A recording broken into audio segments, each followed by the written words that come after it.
privacy is becoming more and more important to me, but it wasn't originally obvious why. It's like when you're like on Facebook sharing pictures of you and your mates getting drunk. It was fun, but you didn't really realize why. It was like you're giving away your data, which someone else is making money out of. So I'm as guilty as anyone. It's like evolving in that sense. So some of the things that have come up in terms of coin joins specifically, when you're developing products like that, who cares and who doesn't like it? Yeah, that's another great question. Who cares about privacy? And I think it's the people who have something to protect. And if you have property that you don't want stolen from, what are your possible strategies of how can you prevent someone from stealing your money? And of course, you can have a lot of guns, and anyone who comes at you, you shoot him. Ultimately, that's one way of dealing with the problem. But a much more elegant and a much cheaper solution to the problem is simply don't tell the adversary that you have money. If nobody knows that you exist and nobody knows how much money you have and where you're keeping it, etc., all of a sudden it becomes much more difficult to attack you, because whom exactly should you attack as an adversary if you don't know who exists in the first place? And if you don't know if that person has a lot of money or little money, right? So privacy is a very cheap form of defense. And in terms of game theory, you are secure, or the entire system is secure if the cost of defense is very low and the cost of attack is very high. Right? That means that everyone can It's afford to crucial, protect isn't it? This, themselves. yeah. But and anyone is not really incentivized to attack, because there is a praxeology of violence, right? Thieves are entrepreneurs too, ultimately, and they have costs in their business and expenses, and they have revenue, and the difference between that is profit or loss.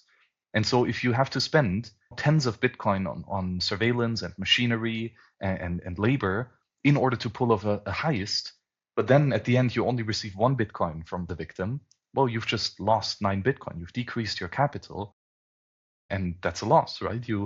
And eventually you're just going to run out of capital. You won't be able to fund the next operation.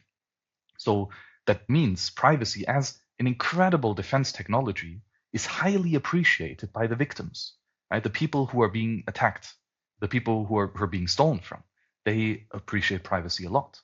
And privacy is very disliked by the attackers, right? By the thieves, ultimately, because it makes their job more difficult. And so this includes, private individuals who are stealing. We've seen numerous kidnappings of wealthy individuals, and specifically Bitcoiners, because people think that they're rich, right? Maybe because they know that they've been in Bitcoin for a long time, and therefore, it's not a unreasonable conclusion to think that they have a decent amount of stack. Or there might also be, for example, you make a peer-to-peer trade somewhere, and you sell $1,000 worth of Bitcoin, and maybe you meet the same guy again next week and you sell another $1,000, and okay, you meet him again a month later, and all of a sudden, he comes with a gun and says, hey, I looked on the blockchain and you only sold me $1,000 worth, but I see on the blockchain that you made a transaction where the input is 1,000 Bitcoin. I would like to have 1,000 Bitcoin now, not just $1,000 worth, right? And that has happened numerous times, right? So the ability to make private transactions, specifically with protect you specifically from the people whom you're dealing with in your everyday transactions, right? And of course, it goes to the nation state level as well, right? A lot of the nation state relies on taxation, which is a form of theft, right? These are not consensual transactions. Of course, they would prefer to not have citizens that are private. They would very much prefer a system of taxation that cannot be hidden from, right? That's where the term daylight robbery, by the way, comes from. Because back in England, where common law was still a thing, which unfortunately now it is not, there was a thing like the home is the castle. And the taxman did not have the legal authority to enter the house and see the amount of wealth that you have inside, like how many gold coins does the subject have available. That was not allowed by law, right? It was a rather private system, so to say. So the solution was to tax what was visible.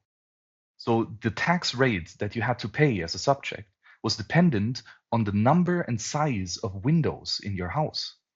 because that was something the taxman could see from the outside.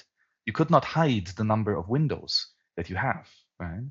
And so the obvious protection mechanism, unfortunately, was to decrease the size and quantity of your windows. So a lot of old houses have their windows laid full of bricks to decrease the I've tax seen them. burden of individuals. Yeah, so this was why we call taxation daylight robbery, because it literally robbed the daylight of honest Wow. people Is that right? who I had to didn't shut know down that. their windows. Right? I've seen many houses in England growing up that had bricked-in windows. Yeah, my old house did even. Amazing. So ultimately, privacy benefits the victim, right? And a surveillance benefits the attacker. And so if we create systems that are used widely by people and that have privacy as a default, then all of a sudden we substantially increase the cost of attack for any type of adversary. And if we create tools and software that have this default utilization of privacy at a cheap rate, then we decrease the cost of defense. Right? And I believe that that's the closest path to world peace, so to say, that we have. It's a cypherpunk world where privacy is safeguarded and any attack is simply not profitable anymore.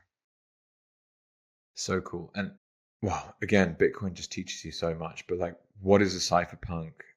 I don't know. Okay, let's start reading about it, and you can go and find the cypherpunk manifesto, and you just realize like this discussion around the importance of privacy in a digital environment has been going on for a long time.